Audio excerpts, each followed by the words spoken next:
تشکر. با همون احترام خاصی که به همگی شما داریم هموطنان عزیز و ارجمند و با امید تنصیتی و سربلندی و خانوادگی هر کدام شما درود و سلام گرم و صمیمی میگویم با یک و یکی شما. دوستان عزیز، من فکر میکنم که لحظه های فرا رسیده است که با سال 2025 یک سال واقعا پرفیض، یک سال پر از مهر، یک سال پر از صداقت برای این ملت صاحب تمدن، صاحب مکتب، صاحب فرهنگ، صاحب کتاب و خیر خوش بگویم و با استقبال سال 2026 بپردازیم که این سال امیدوارم برای این ملت سال بازم فراوانی، سال عشق، سال سرفرازی، سال افتخار و سال پر از مهر و محبت می آید. و هموطنان عزیز، برنامه ایدانه ما هست بخشیده به سال نو میلادی و مهمانان ما هستند همین گل دخترکان زیبا، پسرکان زیبا از مکتب اینترنت رقم 1 شهر دوشنبه، همچنین نمایندگان، آموزگاران از دانشکده صنعت و فرهنگ به نام استاد میرزا ترسونزاده، همچنین هنرمند سرشناس کشور، یک نفری که همیشه تلاش میکند که با صحنه های زیبایشان، با حرف های جالبشان قلب های میلیون ها نفر را تسخیر بکنند. همچنین رهبریت جمعیت دارای مسئولیتش محدود باغپرور که برنامه ما را سرپرستی میکنند که من همگی شما را خیر مقدم میگویم و امیدوار هستم که یک برنامه خوب برای تماشاگر پیشنهاد خواهیم کرد. و نخست من از مهمانانی که هموطنان عزیز در استودیو قرار دارند خواهش میکنم که درود و سلام و پیام و پیغام خویش را نثار شما دارن و بعدا صحبت میکنیم و شروع میکنیم از استاد ارجمند، استاد تقای مراد رازق. پیش از آغاز محفل اکای جمشید گفتن که من راستی یک کمکک برای خودم شرم میدارم که از استاد، از پهلوی استاد کمکک بالا نشینم، ولی من گفتم که از استاد اجازت گرفتیم و همین خاطر استاد بلندگویک در اختیارتون یک سلام و یک پیام برای مردم برسانید. سال 25 هم سال خیلی خوب بود، پرفیض بود برای دانشکده ما، خصوصا در تمام چاره‌بینی هایی که دایر میگشتن، هم استادان هم شاگردان اشتراک میکردن و اشتراک آخرینشان من یک 2-3 هفته پیش از مسکو آمدن و در آنجا باز دست بالا شدن، یک نمایش خیلی زیبا جوانی مشفقی را بردن که خیلی خوب پذیرایی کردن و خیلی بهای بلند هم گرفتن. در بین قریب 9-10 جمهوری، سابق جمهوری جای سزاوار رو اشغال کردن آمدن و خیلی خوب بود. این البته این سال در خاطر همه ما نقش میمونه، چون که بسیار چاره‌بینی ها و بسیار اون کارهایی که مثلا دانشکده کرده است همش در خاطر ما میموند. ما بسیار کار کردیم. البته من وقتی بسیار شما رو نمیگیرم، لیکن من اون کوتاه که حاضر همین نگفتم که مثلا من همین آخرین دستاورد ما در ساحه مثلا صنعت، در ساحه تئاتر همین بود. من صدقاً تمام مردم عزیزمان رو با سال نو می آمدگی تبریک میکنم و خواهان آن هستم که همه وقت تنجی باشد، امانی باشد، آسمانمون صاف باشد، اما تنجی و آسودگی باشد و همه وقت سربلند باشن و افتخار کنم با تاجیکستان عزیز. آفرین استاد، سلامت باشید. تشکر. در برابر استادان و مهمانان این برنامه من هم شخصا از نام خودم به مردم شریف تاجیکستان، یعنی که سال 2026 را آمد سال 2026 یعنی که تبریک مبارکباد میکنم و با تاجیکستان عزیزمان از این پیش هم یعنی که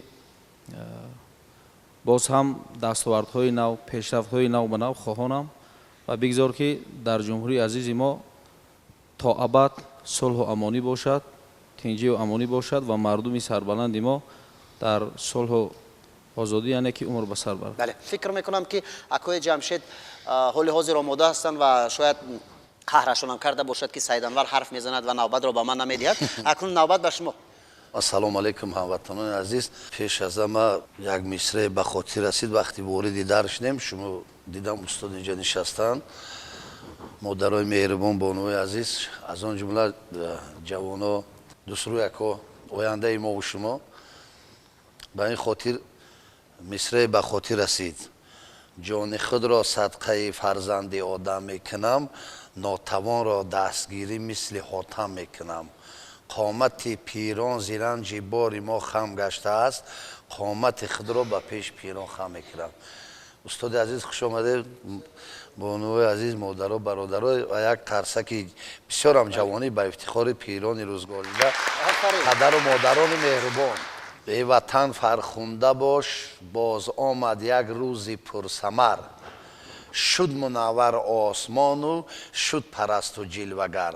خواهم از این آسمان و آفتاب پرنور تا جهان باشد، استقلالیت باشد، وحدت باشد، دوستی باشد، مهر و محبت باشد، ملت تاجیک باشد، دانش عالی و اعلای انا این فرزندای ما و شما باشد.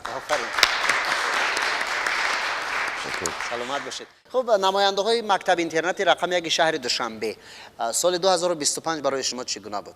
امروز برای ما آموزگاران مؤسسه دولتی تحصیلات میانه و مکتب اینترنتی رقم 1 برای کودکان یتیم و پرستاری شهر دوشنبه، اینچنین فرزندان عزیز خوانندگان ما باعث افتخار است که در این چهاربینی، در این برنامه تلویزیونی با چنین استادان سربلند، با چنین استادان شناخته ورزیده روبرو شدیم. سپاس که ما رو دعوت کردید و خیلی که گفتن استادان قید کردن سال 2025 بسیار سال بابرار بود، مخصوص برای مؤسسه ما، چون که خوانندگان ما بیشتر در المپیادهای فنی داخل مؤسسه بیرون از آن شرکت ورزیدند.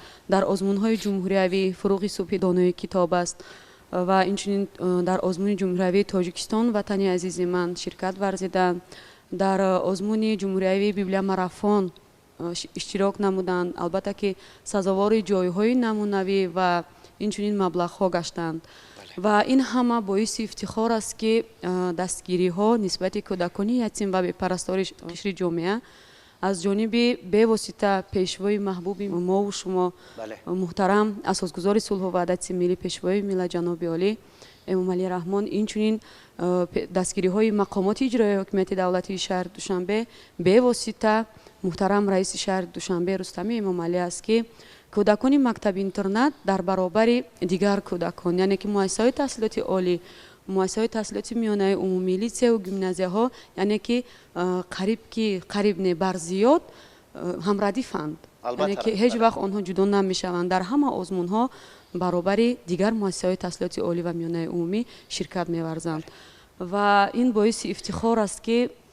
فرزندان ما پی این قدر غمخوری ها نسبتشان باز به دولت و حکومت من باوری کامل دارم که با دانش زیاد، با دانش اعلا، هر یکی در اینجا نشست بوده و آنهایی که پس پرده ما و شما را این لحظه برنامه ما را تماشا میکنن، فکر میکنم یک سهمی بسیار هم زیاد به جامعه ما و شما میرسانند. بله معلم عزیز، امروز دیگر خرد و بزرگ این ملت، فرزندان همه ما و شما، خود ما، عموما هر تاجیکی که در تاجیکستان و بیرون از مرز زندگی میکند، من فکر میکنم که خود را دیگر تنها احساس نمیکند، خود را بی سرپرست احساس نمیکند، چون که ما واقعا یک سروری داریم که اون غمخوار این ملت است.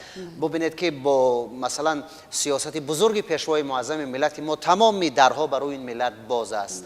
هر نفر میخواهد در هر رشته که تلاش کند، فرهنگ، ورزش، سیاست، اقتصاد، اجتماعیات، حتما که دست بالا می شود. ببینید اینقدر مثلا قشر صاحبکاران جامعه رو محترم پیشوای ملت دستگیری میکنند که این همه واقعا ما رو البته وادار می سازد که همون احترام شیر پاک مادرمون رو داشته باشیم، احترام خاکدان این سرزمین رو داشته باشیم و فقط در اندیشه اون باشیم که به خاطر آبادی دیار عزیزمون که نام آن تاجیکستان بی‌اشتاسا است خدمت فرزندانه کنیم، چون که هر کسی که خدمت مادر رمزیش را به جا میارد حتما که مادر اصلیش از او راضی می شود. خب تشکر و اکای جمشید فکر میکنم آماده هم شده است. بله همین دوستی و میدونیم موش و گربه چخیلند، یا اون کسا اگر جنجال کنه میگه اینا همدیگر خط موش و گربه اند. وقتی همین یعنی پیشک موش سر میکند جای آخران تنگ آمد گجا میشد خانه رفته موش خانه شده میدورد گربه میره بالای سر خانه موش میگیرد، هر انتظار لقمه ده اونجا هر بار موش مایل برآمدن میکند میدونن که دشمن بالا نشستگی یعنی نمیشود. همین وقتی که آواز سگ میبرد موش میگه نه خیلی میشد که من با اینجا هست نفرایی که مثلا هم این بود قصه خیلی درازه، یعنی وقتی سگ باشد گربه میدونی پشت تیرزه دهن تیرزه پشت دیوار خطی گرفته میره گفته، یعنی آزادیش گفته هم موش از هیچش از خونش هپ گفته میبره که چنگ میزنن که گربه میگیره میگیره دیگه خیلی نگاه میکنم هم دیگه نگاه دارن موش میگن نفهمیدم که گربه میگه چه نفهمیدی و میگه هر باره آواز سگ میبرمد پشت دیوار دهن تیرزه قطی میگرفتی آواز من نفهمیدم گفته اینا آواز سگ برمد من برمدم چنگ زده گرفتی میدونم که لقمه تیارم دیگه جای گپ نیست نکم سببش نفهمیدم پیشگام خیلی بالا من خیلی موش نگاه کرده گفته تو قفا مونده گفته چی با گفته دامی سال زمان 3-4 زمانی خارجی نداری زندگی پیش نمیره و از این خلاصه بود فرزندای ما برورن که علم آموختن در کار. بله.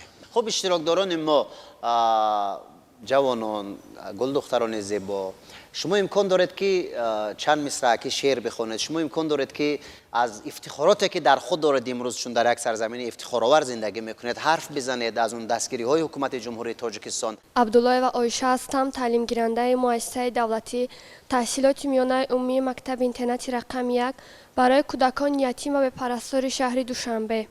طول 2 سال بود که گیرنده استیپندیای رئیس شهر دوشنبه محترم رستم امامعلی بودم و این سال باشد با گیرنده استیپندیای پرزیدنت جمهوری تاجیکستان محترم امامعلی رحمان سزاوار دانسته شدم. ضمن واخوری با کودکان یتیم و به پرستار و قشر نیازمند جامعه، اساسگذار صلح و وحدت ملی، پیشوای ملت، پرزیدنت جمهوری تاجیکستان جناب عالی محترم امامعلی رحمان دائما تاکید می‌نمایند که حکومت مملکت از روزهای اول استقلالیت دولتی به یتیمان و به پرستاران عموما به همین طبقه قشر جامعه کمک خود را رسانیده، نه تنها تعلیم و تربیت آنها را بر عهده خود گرفتند بلکه برای به کمال رسانیدن و به حیات مستقل گسر کردنشان نیز غمخواری ها می‌نمایند. خواهر عزیز شما در آزمون‌های اشتراک میکنید؟ خب در کدام آزمون اشتراک کردید؟ غالب دور دومی آزمون جمهوریوی داننده فن‌های الهیده از فن زبان و ادبیات تاجیک میباشم. میخواید یگان شعر بخونید؟ صحنه در اختیار شما هست. همان راهی که پایانش نمیبینم وطنداری است، همان دردی که درمانش نمیبینم وطنداری است، رهی آسان شوی مشکل خود را همه دانند، همان مشکل که آسانش نمیبینم وطنداری است. بله سلامت باشین. واقعا وطنداری و حمایه زاد بومی خویش کردن کار سهل و ساده و آسان است. از فرزندانش زیاد تلاش ها را طلب میکند حمایه مرز و بومی وطن و واقعا هر کسی که از عهده آن میبراید این افتخار ملت است دیگر. سلامت باشید. خب مهمانان عزیز و هموطن نهایت عزتمندی که ما نسبت شما احترام خاصه داریم، این نوبت یک ترانه در ادامه برنامه از جانب یک هنرمند خیلی جوان سلیمان رجب میشنویم. بعدا ما برنامه را ادامه میدیم و امیدوار هستم که شما خسته نباشید، در این شام زیبا و برنامه های ما را پیگیری کنید.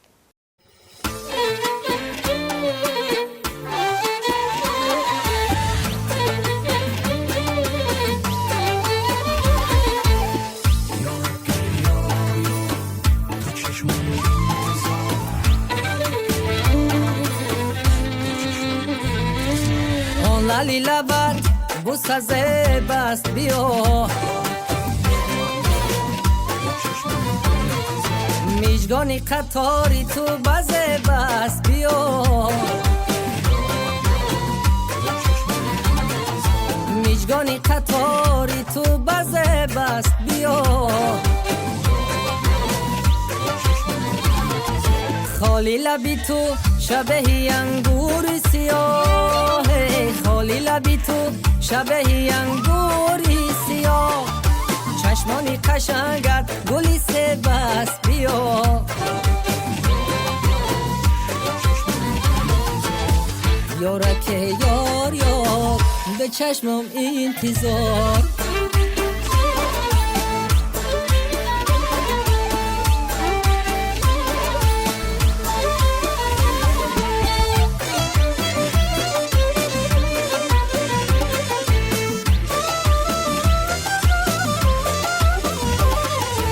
ابروی کجی تو دل فیره بس بیا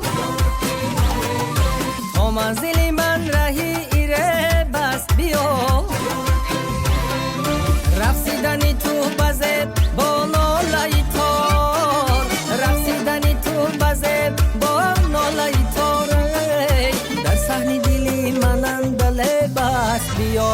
یارک یار یار دو چشم انتظار یارک یار یار بره زار زار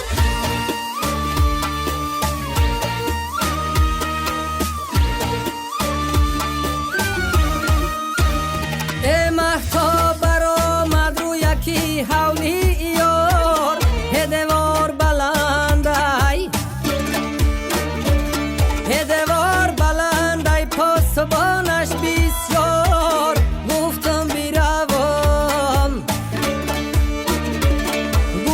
بیروم رخنه زنم بر دیوار تا سر برآورده ببینم رو یک یاره ای کرته چکن مایل به تو من در دامنی تو گلهای چمن در دامنی تو گلهای چمن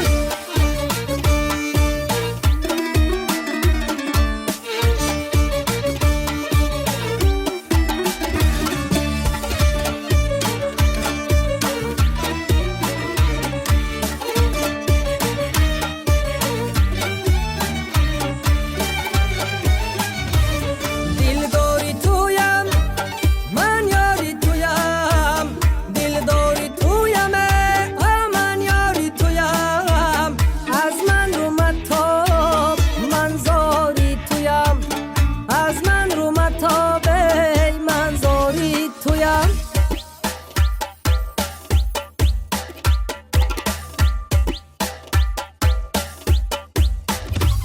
ای کرته چکن مایل به تو من در دامنی تو گلهای چمن در دامنی توی گلهای چمن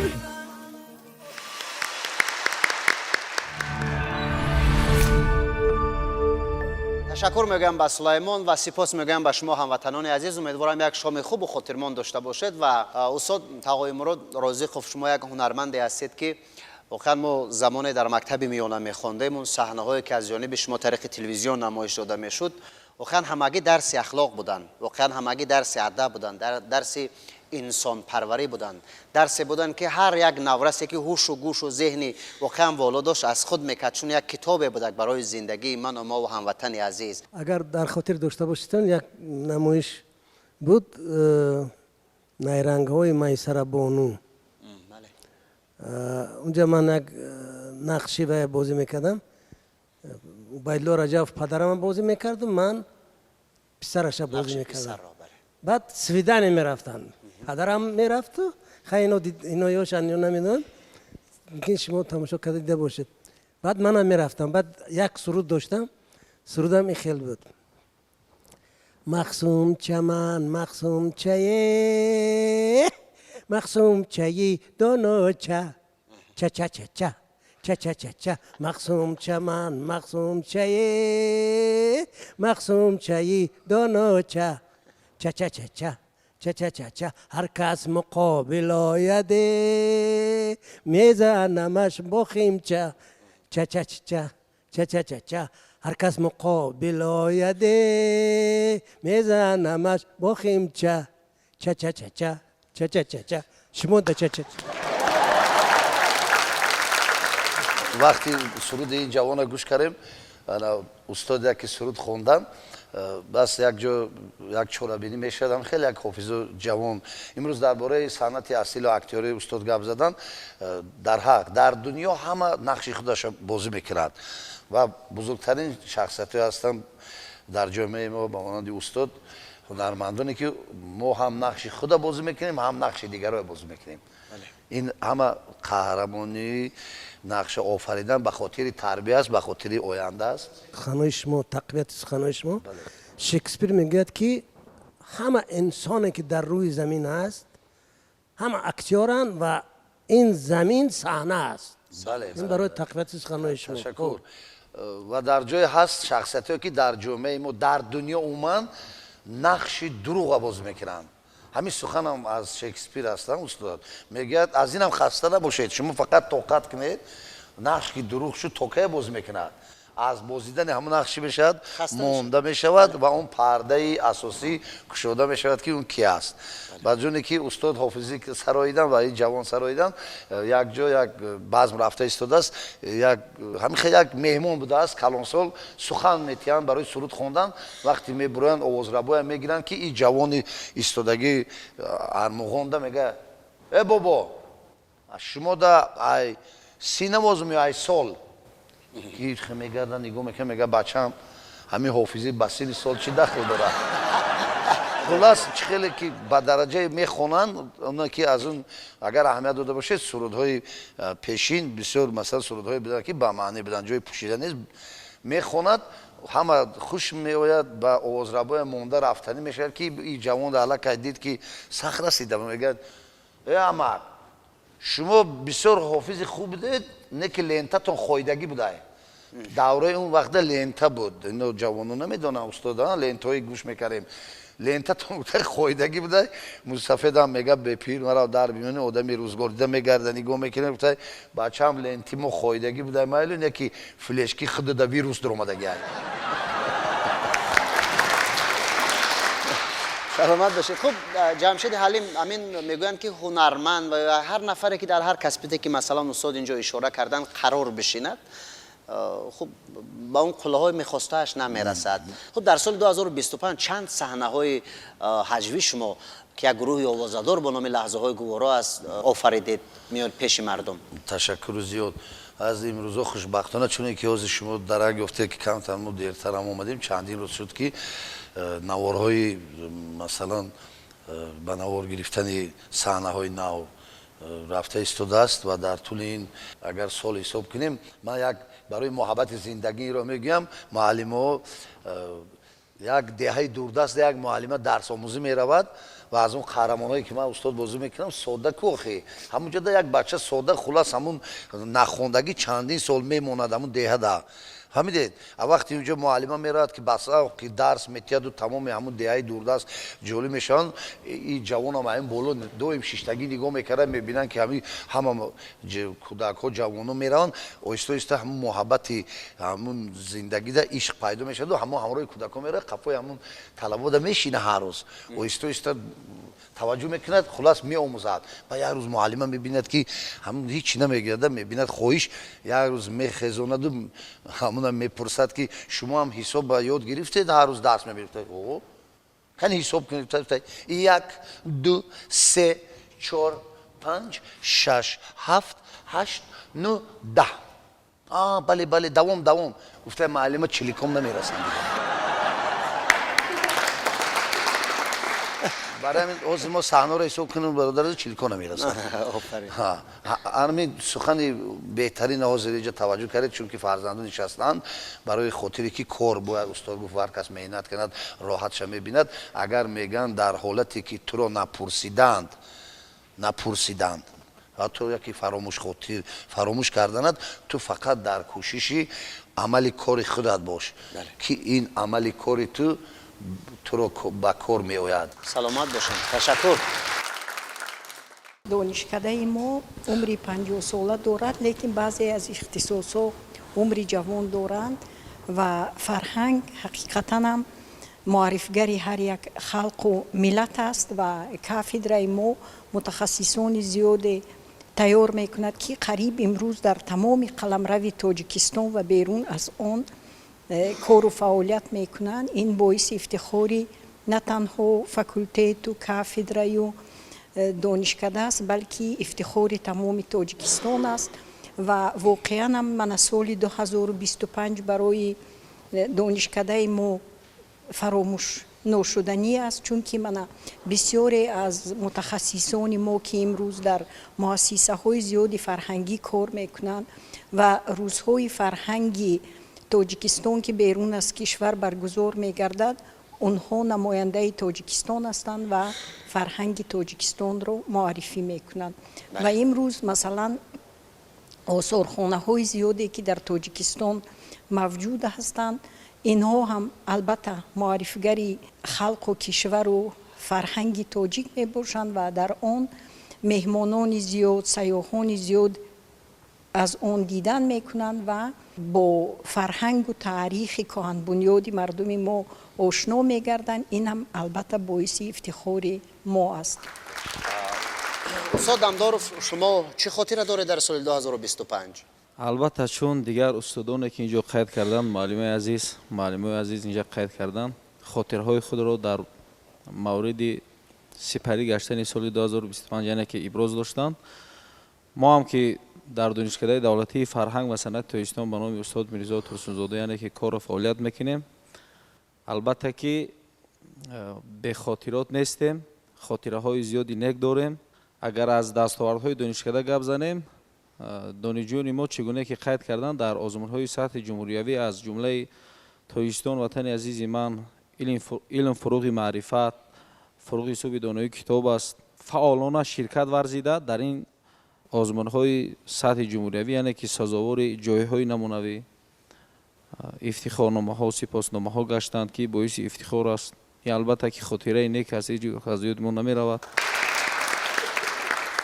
تشکر. خب خواهر نازنین ما امسال در آزمون‌های اشتراک کرده باشند؟ بله، در آزمون‌های زیاد اشتراک نمودم. از جمله آزمون فروغ صوب دانایی اشتراک نمودم. کتاب است که در دور ناحیوی سزاوار جای دوم گشتم و اینچنین در آزمون بیبلا ماراتون سزاوار جای سوم گشتم و اینچنین اشتراکچی آزمون قلبی تاجیکستان دوشنبه اشتراک ورزیدم و سواد خود را در این آزمون‌ها تکمیل دادم و هم از جهت سخنوری، شعردانی. ای پیشوای ملت عالی تبار ما، ای آفتابی کشور دایم بهار ما، جان جوانی خود در خطرها گذاشتی تا گلشن شباب شود روزگار ما. با راه تو به قله مقصد رسیده، در زیر پرچم تو بودن شد شیار ما.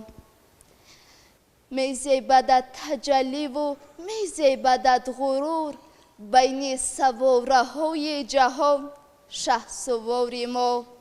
امسال و سال دیگر و بعد از 1000 سال، با پیشوای خویش بودن شد شیار ما. آفرین. من در سال 2025 به المپیادهای فنی و اینچنین به آزمون تو قلب تاجیکستان دوشنبه فروغ صوب دانایی کتاب است اشتراک ورزیدم و میخوام برای دوشنبه شعر قرائت نمایم. باشد. شعرانی ژیان با رأی درگاه دوشنبه، شاهانی جهان راه کشی راه دوشنبه، شه هیکل و شه منبر و شه زینه معراج، شاهان جهان راست قدمگاه دوشنبه. خورشید صفت تاج سر جمله جهان است، تاج زر اجداد خرگاه دوشنبه. در سلسله فواره او جنبش دریاست، با زمزمه آبی دلخواه دوشنبه. او قطب بلند است که در خاکی بلند است، روشنگر دنیاست رخ ماه دوشنبه. این را که آینه فضل دو جهان است، آگاه دو دنیاست دل آگاه دوشنبه. سلامت باشین. تشکر. خب انمون دادر مرا بلند بکتید. انتخاب کردید کسبتون را؟ میخوام در آینده دکتر شم. طبیب شوید. بله. صنف چند میخوانید؟ 8. شما میدونید که برای مثلا یک طبیب خوب شدن الکی از سن نورسی تلاش‌ها باید باشد، مثلا فن‌های شیمی، بیولوژی، آناتومیا. خوب اینها را ما باید بیشتر بخوانیم، درست است؟ بله. آیا بابت همینها تعلیم گرفته ایستاده اید؟ بله. آفرین. من در این سال، در این 11 سال که تحصیل نمودم، در چندین آزمون ها سزاوار جایهای نمایان گشتم و گیرنده استیپندیای رئیس شهر دوشنبه می باشم و از بالای خودم دانشم را تکمیل داده ایستادم که بعد از ختم مکتب به دانشگاه طبی داخل شوم و سهم نظررس خود را در جامعه امروزه رسانم. خب آموزگاران گفتن پیش از اون که انتخاب کسب کردید مثلا که برای طبیب شدن چیکار باید کرد، چون که به جان انسان طبیب سر و کار دارد، به حیات انسان سر و کار دارد؟ بله، داننده فنهای دقیق، شیمی، بیولوژی، فیزیک мебошам ки тӯли чанд сол мешавад ки боз марказҳои омӯзишӣ мехонам барои дохилшавӣ. آفرین خواهر. اولین شعر خود را در وصف پایتخت عزیزم شهر دوشنبه ایجاد کردم. میخواهم آن را پیشکش شمایان گردانم. آفرین آفرین. شهر دوشنبه، شهر بزیبی، با این همه باز تو دل فریبی، گردیده تو آباد و زیبا، هستی برایم تو شهر رویا. ای شهر دلها، شهر فروزان، ارمان تاجیک در تو گلفشان. از یمن رستم ما گشته بیغم، بر بی پرستار هستی تو غمخوار. آفرین خواهر عزیز. ما آرزو میکنیم که قلم شما همیشه سبزندر سبز باشد در راه ایجاد. ما آرزو میکنیم که شما سال آینده به برنامه ما با دستاورد بیایید، با مثلا نشر گردیدن یک مجموعه خیلی زیبایتان. تشکر زیاد. با نام امیدها. تشکر زیاد. سلامت باشید. خب دادر عزیز شما رو میشنویم، بعدا ترانه میشنویم. مرحمت. تاجیکستان تاجیکانی تاجدارانت به پیش، هم بدخشان هم زرافشان رودی آموید به پیش. تاجیکستان هرچی خواهد تاجیکانت میکنیم، بهری تو گر لازم آید جان فدایت میکنیم. تاجیکستان مادری من، همچو خون در این تنی من، هم برگ هم ریشه پیوند در درخت زندگی.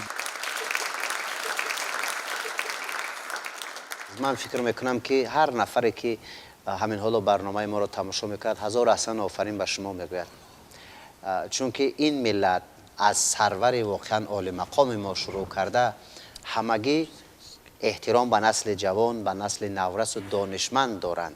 بعد این خاطر ما باید همون مرادها رو تلاش کنیم که جامعه عمل بپوشد و این ملت را همیشه سرفراز، همیشه سربلند، با دانش، با افتخارات، با دستاوردهای بزرگ پیش مردم دنیا نمایش بدهیم، معرفی کنیم. خوش آمدید. صدقه اومدناتون. سلامت باشید.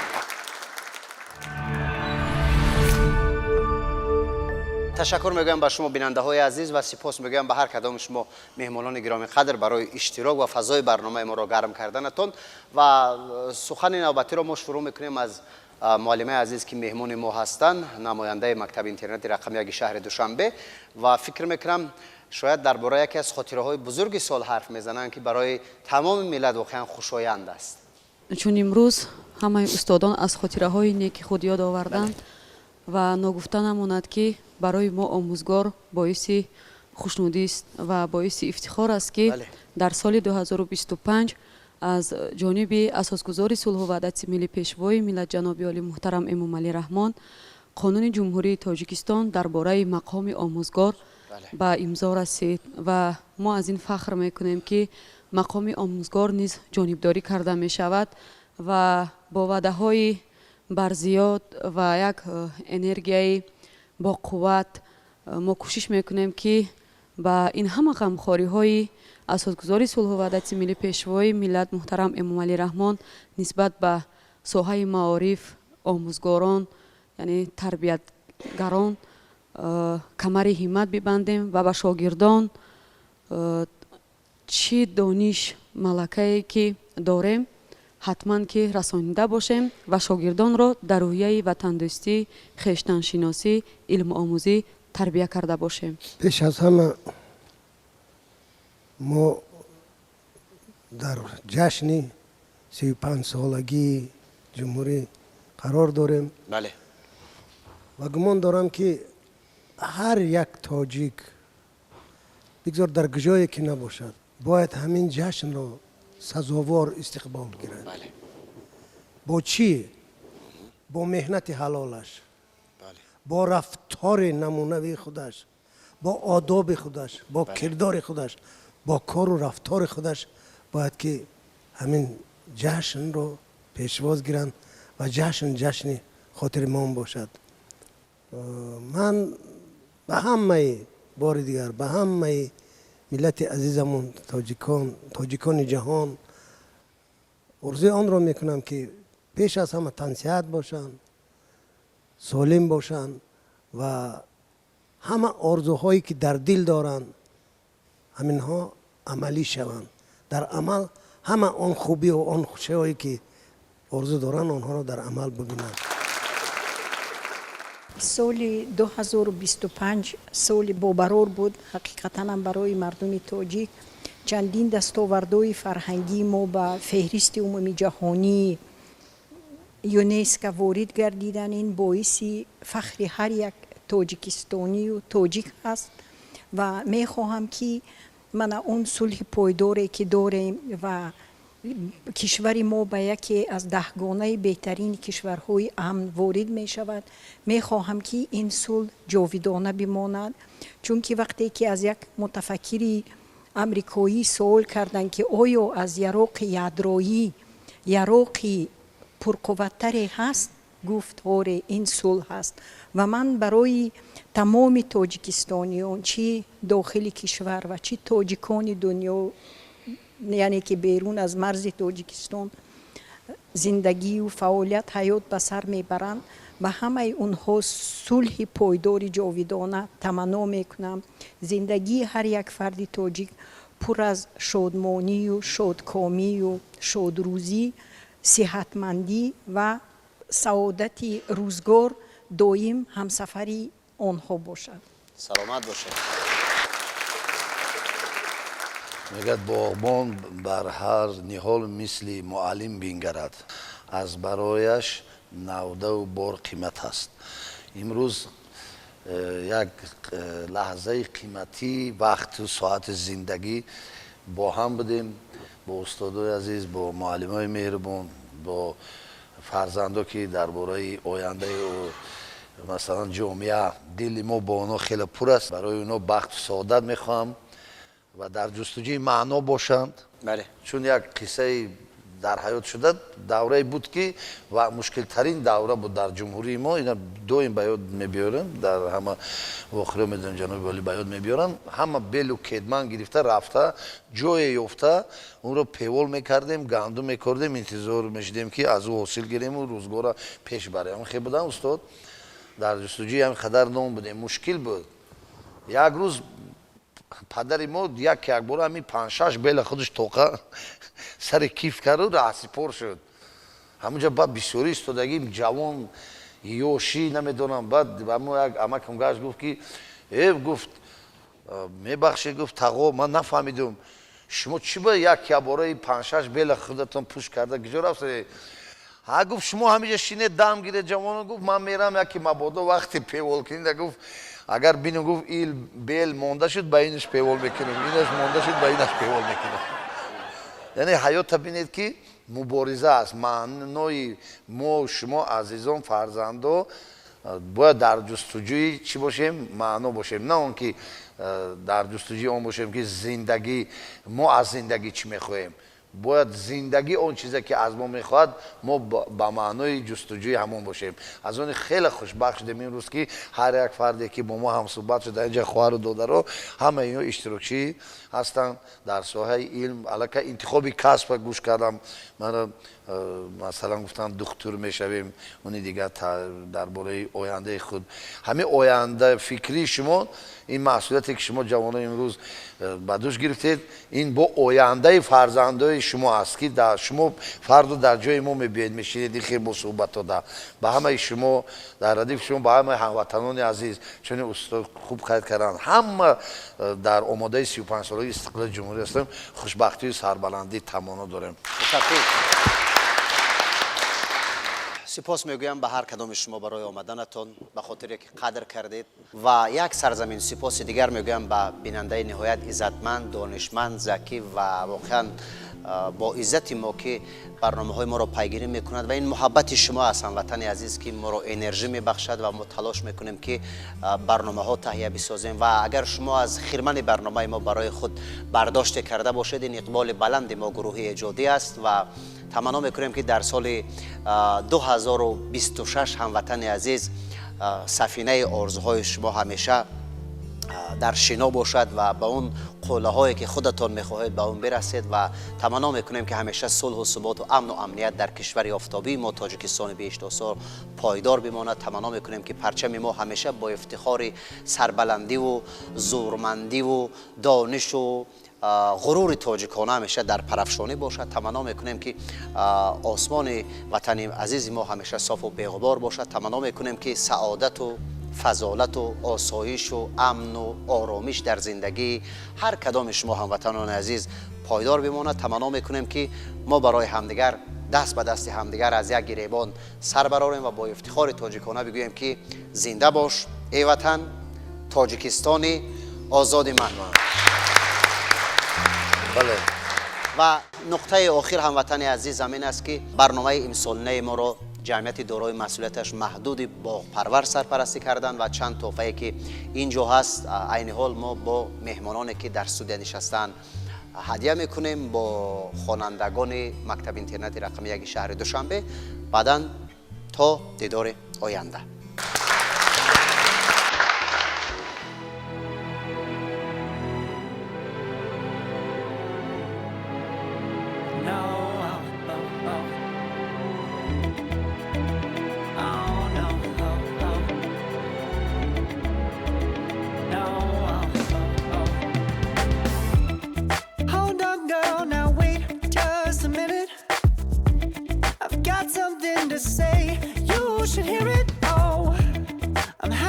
To make time for your feelings, but you have to admit I already do.